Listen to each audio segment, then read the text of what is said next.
أعوذ بالله من الشيطان اللعين الرجيم. بسم الله الرحمن الرحيم. الحمد لله رب العالمين. الصلاة والسلام على رسوله الكريم سيدنا ونبينا وشفيع المذنبين أبي القاسم محمد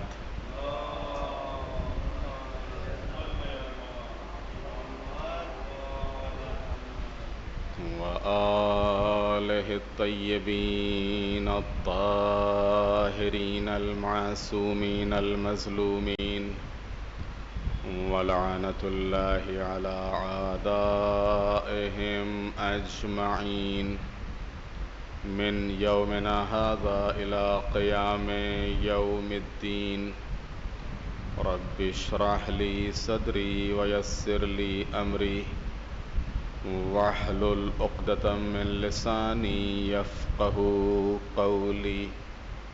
أما بعد فقد قال الله الحكيم في القرآن الكريم. بسم الله الرحمن الرحيم. إن هذا القرآن يهدي للتي هي أقوم. صلوات بھیج دے محمد وآل محمد.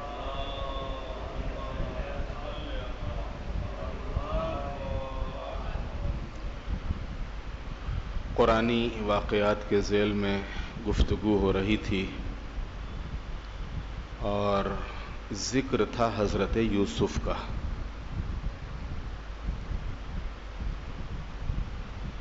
کہ حضرت یوسف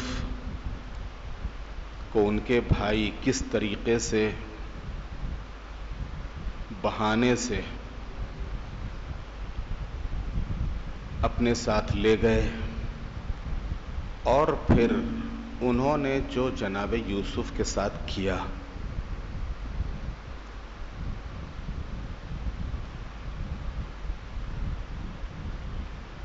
جس کے نتیجے میں جناب یوسف مصر تک پہنچ گئے اور جناب یعقوب جناب یوسف کی جدائی پر گریہ کرتے رہے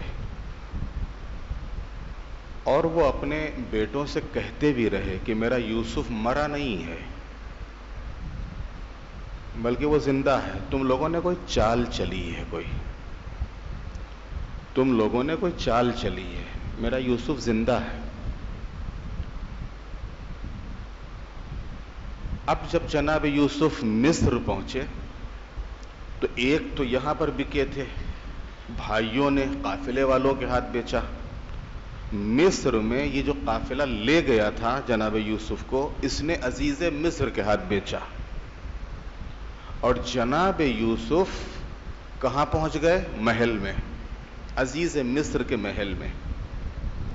کیونکہ ایک نبی کے خاندان سے تھے، خود نبی تھے، خود رسول تھے، لہذا وہ جو خاندانی شرافت تھی، خود نبوت اور رسالت کا جو رعب تھا، اور وہ ساری جو صفتیں جناب یوسف کے یہاں پائی جاتی تھیں، ان صفتوں نے عزیز مصر کو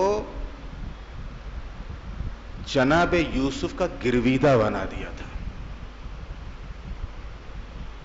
اور عزیز مصر غلام کے طور پہ نہیں بلکہ خود ایک خاص مقام جناب یوسف کو اس نے دیا تھا اور نہایت ہی عزت اور احترام کی نظر سے جناب یوسف کو دیکھتا تھا. جناب یوسف کی جو باتیں تھیں، جناب یوسف کا جو انداز تھا، جناب یوسف کی جو شرافت تھی، ان تمام چیزوں سے بے حد متاثر تھا عزیز مصر. عزیز مصر یعنی بادشاہ.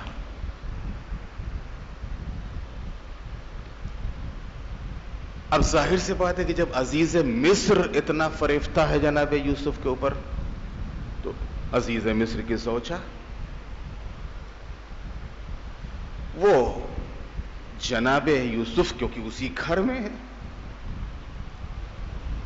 اور عزیز مصر ہے اور اس کی زوجہ ہے، اور یہ جو عزیز مصر کی نظر تھی وہ ایک احترام والی نظر تھی، ایک محبت والی نظر تھی. یہ جو اس کی زوجہ کی جو نظر تھی وہ ایک عاشقانہ نظر تھی، ایک چال والی نظر تھی، اور یہ چاہ رہی تھی کہ ہمارے مکر میں اور ہمارے جال میں یوسف پھنس جائے. لیکن جناب یوسف نے کبھی محسوس بھی نہیں ہونے دیا، کبھی گھر میں رہے لیکن کبھی نگاہ اٹھا کے بھی آپ نے ادھر ادھر نہیں دیکھا.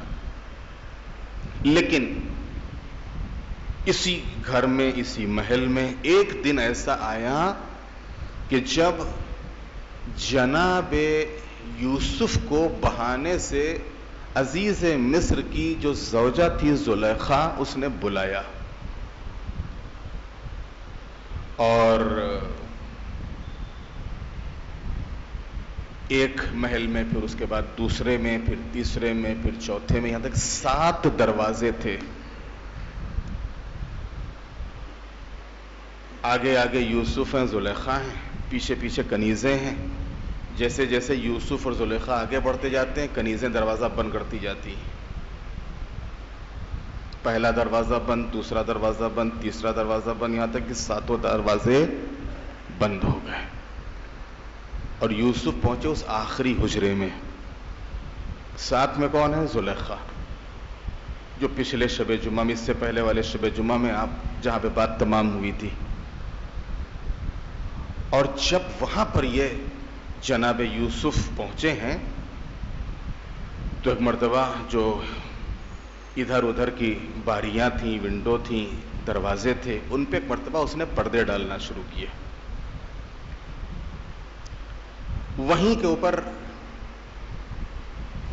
ایک مورتی رکھی ہوئی تھی، ایک مجسمہ رکھا ہوا تھا، اس نے اس پر بھی پردہ ڈال دیا. تو جناب یوسف نے سوال کیا کہ تم نے یہ کیا کیا؟ تو ایک مرتبہ کہتی ہے کہ مجھے شرم آتی ہے. تو جناب یوسف کہتے ہیں تم کو اس پتھر سے شرم، اور اس خدا وحدہ لا شریک سے جو حاضر بھی ہے ناظر بھی ہے اس سے کوئی شرم نہیں، اس سے کوئی شرم نہیں. جو حاضر بھی ہے ناظر بھی ہے، تم کو دیکھ بھی رہا ہے، تمہارا گواہ بھی ہے، اس سے تم کو کوئی شرم نہیں. جناب یوسف کو دعوت دی. جناب یوسف نے معاذ اللہ کہہ کے اپنے کو بچایا، اللہ کی پناہ. دیکھیے جب خلوص کے ساتھ کوئی اللہ کو پکارتا ہے، اللہ کو آواز دیتا ہے تو اللہ اس کی مدد کرتا ہے. اور خود استعاذے میں بھی یہ ہے کہ جو شیطانی وسوسے ہوتے ہیں، کبھی کبھی ذہن میں شیطانی وسوسے آتے ہیں، غلط خیالات آتے ہیں، غلط فکر ہوتی ہے. بہت سے لوگ سوال کرتے ہیں کہ جب اگر کوئی شیطانی وسوسہ ہو تو کیا کریں، اگر غلط خیالات آ رہے ہوں تو کیا کریں. اس کا بہترین طریقہ قرآن نے استعاذہ بتایا ہے، جس کی بہترین مثال خود جناب یوسف ہیں. استعاذہ یعنی اپنے کو اللہ تعالی کی پناہ میں دینا. معبود یہ جو ہمارا نفس ہے، میں اس کے مقابلے میں کمزور پڑ رہا ہوں، لہذا تو ہماری مدد کر کے ہم اپنے نفس کے اوپر غالب آ جائیں. تو ہماری مدد کر تاکہ اس کو ہم اپنے قابو اور اختیار میں رکھ سکیں اور ان شیطانی اور غلط خیالات سے اپنے کو ہم بچا سکیں، اور تو ہمیں اپنی پناہ میں لے لے. اور جو مختصر سے لفظوں میں اعوذ باللہ من الشیطان الرجیم یا روایتوں میں لا حول ولا قوت الا باللہ العلی العظیم، قوت بس اللہ کے لیے ہے، طاقت بس اللہ کے لیے ہے، وہی عظیم ہے. ہم اس کی پناہ میں دیتے ہیں شیطان مردود سے، شیطان رجیم سے، کے شر سے. تو جب کوئی خلوص کے ساتھ استعاذہ کرتا ہے، اپنے کو اللہ کی پناہ میں دیتا ہے، تو اللہ مدد کرتا ہے، اس کو اپنی پناہ، اور جو ظاہر سی بات ہے جو اللہ کی پناہ میں چلا گیا تو پھر اس کو کون چھو سکتا ہے اور اس کو کون نقصان پہنچا سکتا؟ اگر اللہ نے اپنی پناہ میں کسی کو لے لیا، بھائی جب ایک مسافر جانے لگتا ہے تو کیا کہتے ہیں؟ فی امان اللہ۔ یہ فی امان اللہ کیا ہے؟ میں نے تم کو اللہ کی امان میں دیا،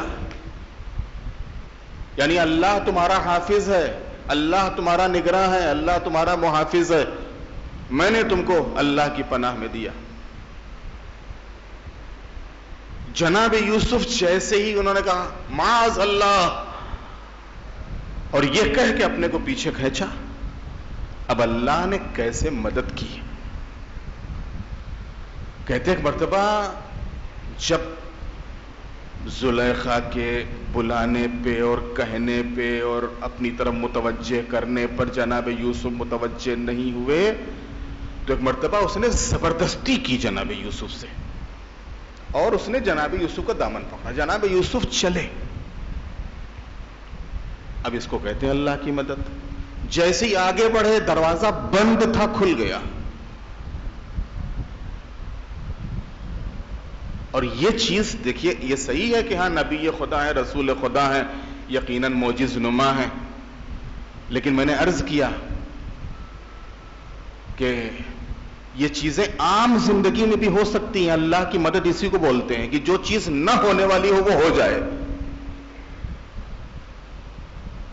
ایک جو چیز نہ ہونی، جو شاید امکان میں نہ ہو لیکن وہ ممکن ہو جائے، اسی کو تو کہتے ہیں اللہ کی مدد۔ اور یہ عام انسان کے لیے بھی ہو سکتا ہے کہ شاید راستہ بند ہو، ایک دم سے آگے بڑا کھل جائے، کوئی نہ کوئی ذریعہ بن جائے کچھ کھلنے کا،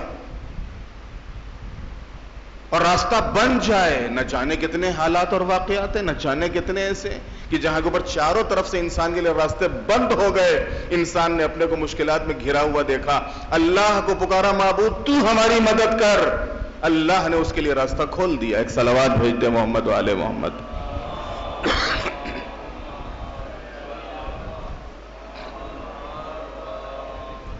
اور اب جناب یوسف جو دروازے پہ چلے، ایک دروازہ کھلا، چلتے گئے، دروازے کھلتے گئے۔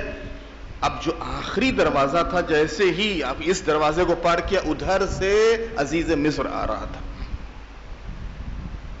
اپنے محل میں آ رہا تھا عزیز مصر۔ جیسے ہی یہ دروازہ کھلا، باہر جناب یوسف، پیچھے زلیخا، آگے عزیز مصر۔ یہ کیا؟ تو ایک مرتبہ ظاہر سی بات ہے کہ جو چال ہوتی ہے اسی کے لحاظ سے، یہ تم نے کیسا غلام گھر میں رکھا ہوا ہے اور کیسا لے آئے ہو، اس کو تمہاری ناموس کی بھی عزت کی ناموس کی بھی پرواہ نہیں ہے، تمہاری عزت کی پرواہ نہیں، اور آج تو حد ہو گئی بس۔ جناب یوسف کے اوپر اتنا بڑا الزام، کسی کے اوپر بھی اگر اتنا بڑا الزام ہو کیا کرے گا؟ وہ بھی کوئی گواہ نہیں، میں کیا کروں، کیسے ثابت کروں کہ میں بے گناہ ہوں، اور گناہ میرا نہیں گناہ اس کا ہے، کیسے بتایا جائے، کیسے ثابت کیا جائے؟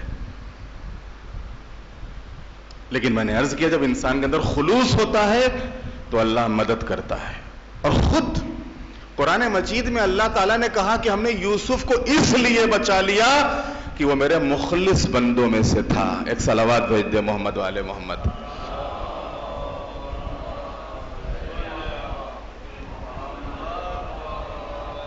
یوسف کو ہم نے اس لیے بچا لیا کہ وہ میرے مخلص بندوں میں سے تھا۔ نتیجہ کیا نکلا؟ نتیجہ یہ نکلا کہ اگر خلوص ہے تو اللہ کی مدد یقینی ہے۔ خلوص ہونا چاہیے اللہ کے لیے، خلوص سے اللہ کو پکارے، خلوص سے اللہ کے راستے پہ چلے، خلوص سے اللہ کو یاد کرے، خلوص سے اللہ کی عبادت کرے۔ اب اللہ نے کیسی مدد کی؟ ظاہر سی بات ہے کہ پہلے نگاہ میں تو عزیز مصر غصہ ہوگا ہی کہ یہ تو میرا غلام تھا اور میں نے اس کو اتنا لاڈ پیار دیا، اس کو اتنی محبت دی اور اس کو اتنے عزت سے رکھا، اور اس نے ہمارے ہی گھر میں ہماری ہی ناموس کے ساتھ۔ جناب یوسف نے کہا کہ میری ایک بات سنیے۔ تم کیا بات کرو گے؟ کہا نہیں، میں نے غلطی میری نہیں ہے، تمہاری غلطی نہیں, کیا گواہ ہے تمہارے پاس؟ کہ گواہی ایک بچہ دے گا, گواہی ایک بچہ دے گا. بچہ گواہی دے گا؟ ہاں. اسی زلیخا ہی کی خالہ زاد یا پھوپھی زاد بہن تھی, اس کا بیٹا تھا. ادھر سے اس کو بلایا گیا, ابھی چند دن کا بچہ ہے, ماں کے آغوش میں ہے, رو رہا ہے, اور لایا گیا. عزیز مصر غصہ ہو رہا ہے کہ تم میرا مذاق اڑا رہے ہو, یہ بچہ کہیں بولے گا, یہ کچھ بول سکتا ہے؟ یہ کیا تماشا کر رکھا ہے تم نے؟ کہیں بچہ بولتا ہے, بچہ کہیں گواہی دیتا ہے؟ کہاں بچہ گواہی دے گا. جناب یوسف آگے بڑھے, اس کے سر پہ ہاتھ پھیرا, بیٹا بولو, اللہ کے حکم سے بولو, اللہ کی اجازت سے بولو, اللہ کی اذن سے بولو, کہو نا. ایک مرتبہ وہ بچہ گویا ہوا. یوسف اور زلیخا جیسے کہ اپنے وجود کو کھو گئے کہ یہ کیا ہو گیا. وہ بچہ جو ماں کی آغوش میں چند مہینوں کا, چند دنوں کا, وہ گویا ہوا ایک مرتبہ. اگر یوسف کا دامن آگے سے پھٹا ہوا ہے تو یوسف خطا کار ہیں, اور اگر یوسف کا دامن پیچھے سے پھٹا ہوا ہے تو یوسف کا کوئی گناہ نہیں ہے, بلکہ تمہاری زوجہ خطا کار ہے. اب عزیز مصر نے دیکھا, فوراً دیکھا تو آگے کچھ نہیں, بالکل ایک دم کوئی ایک خروچ تک نہیں ہے. موڑا جناب یوسف کو, اب جو پیچھے دیکھا تو پورا پنجے کا نشان, جیسے کسی نے ہاتھ مارا اور کھینچ لیا ہو. پورا آپ کی جو قمیص تھی وہ پھٹی ہوئی. بس ایک مرتبہ زلیخا کی طرف دیکھا, ظاہر سی بات ہے کہ عزت کی بات ہے, ناموس کی بات ہے. کنیزوں سے کہا کہ دیکھو یہ بات یہیں پہ رہ جائے, کوئی کسی کو بتائے گا نہیں. لیکن عورتوں کے لیے ایک بات مشہور ہے کہ جو بات عام کرنی ہو اس کے لیے کہہ دو, کہ کسی کو کسی سے کہنا نہیں. اگر کوئی بات عام کرنی ہو تو عورتوں سے یہ کہہ دو کہ دیکھو یہ بات مت بتانا, تو وہ بات تو ضرور بتائیں گی, وہ بات ضرور بتائیں گی. وہی ہوا کہ یہ خبر دربار سے یہ کنیزیں باہر نکلی, اور ایک نے دوسرے کو, دیکھو میں تم کو بتا رہی ہوں, کسی کو بتانا نہیں. اس نے تیسرے کو, میں تم کو بتا رہی ہوں, کسی کو بتانا نہیں. میں تم کو بتا رہی ہوں, کسی کو بتانا نہیں. اور سب ایک دوسرے کو, میں تم کو بتا رہی ہوں, کسی کو بتانا نہیں. پورے مصر میں چرچا ہو گئی کہ عزیز مصر اور اس کی زوجہ زلیخا, اور وہ اپنے غلام پہ فریفتہ ہو گئی. اب کیا کرے؟ زلیخا نے جب دیکھا کہ پورے شہر میں ایک شور, پورے شہر میں ایک ہنگامہ, اور پورا شہر زلیخا پہ اعتراض کر رہا ہے, اور زلیخا کے اوپر جو ہے وہ انگلی اٹھا رہا ہے, تو اس سے چھ جائے کہ خود زلیخا اپنا اعتراف کرتی, اقرار کرتی کہ ہاں ہم سے غلطی ہوئی اور ہم سے یہ نہیں ہونا چاہیے. اس نے پورے شہر کو دعوت دے دی, کہا ٹھیک ہے تم میرے اوپر اعتراض کرتی ہو, آؤ اب ہم دیکھتے ہیں. تو اس نے کیا کیا؟ اس نے ایک چال چلی. اس نے ایک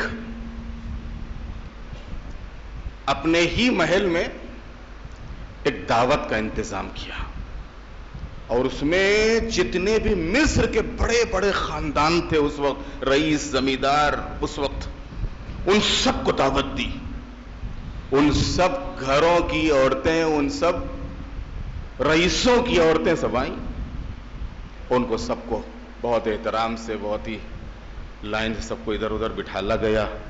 اور بٹھالنے کے بعد ان کو ان کی جو پذیرائی ہوتی ہے, ان کی جو مہمان نوازی ہوتی ہے, وہ مہمان نوازی کے طور کے اوپر ان کے سامنے کچھ چیزیں پیش کی گئیں. اور اسی میں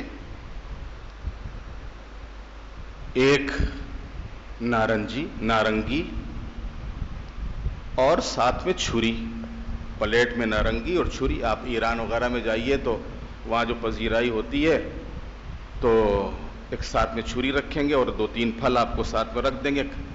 وہاں پھل کاٹ کے نہیں دیتے ہیں, آپ کو خود کاٹ کے کھانا ہوتا ہے. جیسے ہمارے یہاں کوئی مہمان آتا ہے تو پھل کاٹ کے رکھتے ہیں، سیب کو کاٹ کے رکھ دیا، سنترے کو کاٹ کے رکھ دیا، یہ کاٹ کے رکھ دیا، وہ کاٹ کے رکھ دیا۔ ایران وغیرہ میں کاٹ کے نہیں رکھتے ہیں، عرب میں بھی یہ طریقہ ہے، وہاں کاٹ کے نہیں رکھتے ہیں، پھل ایسے ہی رکھ دیں گے، ایک چھری ساتھ میں رکھ دیں گے، اب آپ خود کاٹیے اور خود کھائیے۔ چنانچہ اس نے جتنی بھی یہ عورتیں آئی تھیں سب کو ایک ایک پلیٹ میں وہ نارنگی اور ساتھ میں ایک چھری، اور کہا کہ جب میں کہوں بسم اللہ تو تم سب شروع کرنا۔ اور ادھر جناب یوسف سے کیا کہا کہ جس وقت میں کہوں تم پردے کو اٹھا کے ان عورتوں کے درمیان سے گزرنا۔ اب جناب یوسف ظاہر سی بات ہے کہ اگرچہ آپ کا مقام اور مرتبہ اور منزلت پیش خدا یقیناً بہت بلند، لیکن یہاں تو جناب یوسف غلام ہی کے طور پہ تھے۔ کہا کہ ٹھیک ہے، اب یہ بھی۔ جناب یوسف نے اللہ کی بارگاہ میں دعا کی۔ جناب یوسف نے ماحول دیکھا، حالات دیکھا، ان ساری خواتین اور عورتوں کا ایک مجمع جماوڑا۔ جناب یوسف نے دعا کی، معبود کل تو ایک زلیخا تھی، آج پورا مصر زلیخائی بنا ہوا ہے، معبود میری مدد کر، معبود میری مدد کر۔ چنانچہ وہ موقع آیا کہ جب اشارہ کیا اس نے زلیخا نے، اور جناب یوسف ان عورتوں کے درمیان سے گزرے۔ ادھر اس نے کہا بسم اللہ، اور انہوں نے اپنے اپنے جو ہاتھ میں نارنگی تھی اس کو کاٹنا شروع کیا۔ تو نارنگی پر نظر کے بجائے نظر ان کی کہاں ہے؟ جناب یوسف کے چہرے پہ۔ جناب یوسف کا حسن مشہور ہے، جناب یوسف کا جمال، جناب یوسف کا حسن کہ انسان دیکھتا تھا تو دیکھتا ہی رہ جاتا تھا، نظر پڑتی تھی تو بس ٹکی رہ جاتی تھی جناب یوسف کے چہرے کے اوپر۔ ان عورتوں نے دیکھا، اب ادھر وہ نارنگی کاٹ رہی ہیں اور ادھر وہ جناب یوسف کی طرف نگاہیں جمی ہوئی ہیں۔ اب جناب یوسف گزر کے گئے، اب جو نارنگی طرف دیکھا تو نارنگی نہیں، ان کے ہاتھ کٹے ہوئے ہیں۔ اب زلیخا کو موقع ملا، کہا دیکھا تم لوگ ہمارے اوپر اعتراض کرتی تھی، تم لوگ ہمارے اوپر اعتراض کرتی تھی کہ کیسے تم اس کے اوپر فریفتہ ہو گئی، اب اپنے کو دیکھو تم لوگوں نے کیا کیا ہے۔ وہ جوان ہے ہی ایسا ہے، وہ جوان ہے ہی ایسا ہے۔ لیکن اب ظاہر سی بات ہے کہ اب جب پورے شہر میں ایک ہنگامہ اور عزیز مصر کی عزت کی بات آئی تو پھر اس نے زلیخا ہی نے جناب یوسف کو زندان میں ڈلوا دیا۔ لیکن کیسے اللہ کی مدد ہوئی، ٹائم پورا ہو چکا ہے، بس اپنی بات کو سمیٹتے ہوئے عرض کرنا ہے آپ کی خدمت میں کہ کیسے اللہ نے مدد کی ہے جناب یوسف کی، کہ زندان سے ظاہر سی بات ہے کہ وہاں کے اوپر نہ آپ کی کوئی پیروی کرنے والا ہے، نہ کوئی مقدمہ لڑنے والا ہے، نہ کوئی آپ کے حق میں گواہی دینے والا ہے، اور نہ کوئی آزادی کے اسباب ہیں، نہ راستے ہیں کہ وہاں سے کوئی ضمانت لے کے آپ کو وہاں سے آزادی دلوا دے جناب یوسف۔ لیکن اللہ نے کیسے انتظام کیا، اور جناب یوسف اس زندان سے کیسے پھر عزیز مصر، بلکہ جو مصر کا بادشاہ تھا، عزیز مصر تو یہ جو پرائم منسٹر تھا، اب پرائم منسٹر کے اوپر بادشاہ تھا، اور جناب یوسف زندان سے نکل کے کیسے اس بادشاہ کے محل تک پہنچے، اور اس بادشاہ کے محل میں جانے کے بعد جس وقت جناب میں نے تمام بیچ کے جو درمیان کے حالات واقعات ہیں ان کو چھوڑتے ہوئے، کیونکہ اب ظاہر سی بات ہے اب اس کے بعد جو شب جمعہ میں موقع ملے گا انشاءاللہ 2 مہینے 8 دن کے بعد، لہذا اس گفتگو کو یہیں پر پورا کر دوں، اور جناب یوسف کے بعد کے جو حالات ہیں انشاءاللہ زندگی رہی تو اللہ ایام عزا کے بعد۔ چنانچہ جناب یوسف زندان سے باہر آئے، باہر آنے کے بعد کہاں تک پہنچ گئے؟ بادشاہ کے دربار تک، اور بادشاہ کے خاص مشیروں میں سے خاص مصاحبوں میں سے، اور عزیز مصر کا عہدہ جو اس کو ملا تھا وہ عہدہ بادشاہ نے جناب یوسف کو دیا، اور جناب یوسف خود عزیز مصر ہو گئے۔ بھائیوں نے کیا کیا تھا اور جناب یوسف کہاں تک پہنچے؟ یہی سوال خود جناب یعقوب نے جب کیا ہے تو جناب یوسف نے جو جواب دیا ہے۔ کبھی کبھی ہم امتحانوں سے گھبرا جاتے ہیں، آزمائشوں سے کہ ایسے ٹکرانے کی اور ان کو سر کرنے کی ہمارے اندر ہمت اور جرأت اور قوت اور طاقت نہیں ہوتی ہے، جبکہ شاید یہی آزمائشیں، یہی امتحانات ہمارے لیے بلندی کا سبب بنے، ہمارے لیے آگے بڑھنے کا سبب بنے، شاید ہمارے لیے نصیحت حاصل کرنے کا سبب بن جائیں۔ جناب یعقوب سے جب ملاقات ہوئی، جناب یعقوب واپس آئے ہیں مصر جناب یوسف کے دعوت کے اوپر، جناب یوسف کے بلانے کے اوپر، اور جناب یعقوب کی جب جناب یوسف سے ملاقات ہوئی ہے تو جناب یعقوب نے یوسف سے سوال کیا، بیٹا تمہارے بھائیوں نے کیا کیا تمہارے ساتھ؟ جناب یوسف کا جواب سنیے۔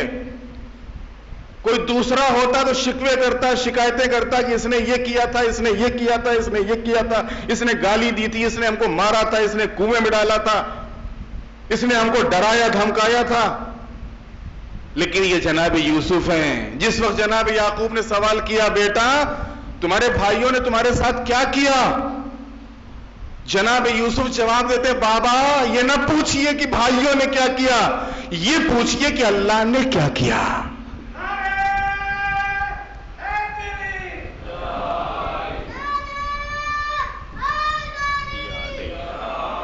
یہ نہ پوچھئے کہ بھائیوں نے کیا کیا، یہ پوچھئے کہ اللہ نے کتنی مدد کی ہماری، اور اللہ نے ہم کو کہاں سے کہاں پہنچا دیا۔ کہاں ایک غلام کے طور پہ بکے تھے، مصر میں جا کے پھر غلام کے طور پہ بکے، 2 مرتبہ یوسف بکے، اور بکنے کے بعد کس مقام اور مرتبے اور منزلت تک پہنچ گئے۔ تو عزیزان محترم، یہ قرآنی واقعات یقیناً ہمارے لیے ایک بہترین واعظ ہیں، ایک بہترین نصیحت ہیں، ایک بہترین عبرت ہیں۔ جناب یعقوب جو جناب یوسف کی جدائی پر اتنا روئے کہ ان کی آنکھیں سفید ہو گئی تھی، وَابْيَضَّتْ عَيْنَاهُ، جناب یوسف کی آنکھیں سفید ہو گئی تھی۔ چوتھے امام سے جب منہال نے کہا کہ آقا کب تک روئیے گا، تو چوتھے امام نے یہی فرمایا تھا، منہال تم نے انصاف نہیں کیا، یعقوب کا ایک بیٹا یوسف صرف ان سے جدا ہوا تھا۔ یعقوب کو یقین تھا کہ میرا بیٹا مرا نہیں ہے، میرا بیٹا دنیا سے رخصت نہیں ہوا ہے، کو یقین تھا کہ زندہ ہے، پھر بھی یعقوب یوسف کی جدائی پہ اتنا روئے کہ ان کی آنکھیں سفید ہو گئی۔ ارے میرے تو 18 یوسف ایک ہی دن میں کربلا کے میدان میں شہید کر دیے گئے۔ منال کہتے ہیں، آقا شہادت تو آپ کے گھر کی میراث ہے، آپ نے ہمیشہ شہادت دی ہے، آپ نے ہمیشہ قربانیاں دی ہیں۔ ایک مرتبہ چوتھے امام پھر تڑپ گئے، منال تم نے پھر انصاف نہیں کیا، یقیناً شہادت ہمارے گھر کی میراث ہے، لیکن کیا یہ بھی میرے گھر کی میراث ہے کہ میری مائیں اور بہنیں اس عالم میں بلوائے عام میں لائی جائیں کہ ان کے سر پہ چادر نہ ہو، ہاتھ پسے گردن بندھے ہوئے ہوں، آگے آگے منادی ندا دے رہا ہو، اے کوفہ و شام والو آؤ اور اہل حرم کا تماشا دیکھو۔ الا لعنت اللہ علی القوم الظالمین سیعلم الذین ظلموا ای منقلب ینقلبون بحق الزہراء و ابیہا و بعالہا و بنیہا۔ بار الہ شب جمعہ ہے، شب مغفرت، شب رحمت، شب دعا، شب مناجات۔ ہم سب تیرے گنہگار اور خطاکار بندے ہیں، معبود ایام ازا قریب ہے۔ بحق ابا عبداللہ الحسین، بحق اولاد ابا عبداللہ الحسین، بحق اصحاب ابا عبداللہ الحسین، بحق اطفال ابا عبداللہ الحسین، بحق حرم ابا عبداللہ الحسین۔ معبود ہم سب کی دینی اور دنیاوی حاجتوں کو پورا فرما، معبود ہمارے گناہوں کو معاف فرما، ہماری خطاؤں سے درگزر فرما، ہماری توفیقات میں اضافہ فرما، بار الہ تمام امور کی اصلاح فرما، تمام مشکلات کو آسان فرما، ہر قسم کے اشرار کے شر، ماکرین کے مکر، حاسدین کے حسد، ظالمین کے ظلم سے معبود تمام مومنین کی حفاظت فرما، خاص کر کے ایران اور لبنان کے مومنین کی حفاظت فرما، بار الہ دنیا سے ظلم اور ظالموں کا خاتمہ فرما۔ معبود آج پھر اس فرعون وقت نے، اس نمرود وقت نے دھمکی دی ہے کہ آج ہم سب سے بڑا حملہ کریں گے اور ایران کا خاتمہ ہی کر دیں گے۔ اس پروردگار عالم کی بارگاہ میں دعا ہے معبود اس امریکہ اور اسرائیل کا خاتمہ فرما، بار الہ ان کو ذلیل و خوار فرما، بار الہ ایران کو اور لبنان کو اور باقی جتنی بھی مزاحمتی اور مقاومتی تنظیمیں ہیں معبود ان سب کو اپنے حفظ و امان اور پناہ میں قرار دے، بار الہ جو مومنین مریض ہیں ان کو شفا عطا فرما، جو مقروض قرضوں کو ادا فرما، جو دنیا سے رخصت ہو چکے ان کی مغفرت فرما، مولا امام زمانہ علیہ السلام کے ظہور میں تعجیل فرما، ہم سب کو امام کے غلاموں اور ان کے ناصروں میں شمار فرما، ہم سب کی تمام دینی اور دنیاوی حاجتوں کو پورا فرما، وتقبل منا انک انت السمیع العلیم۔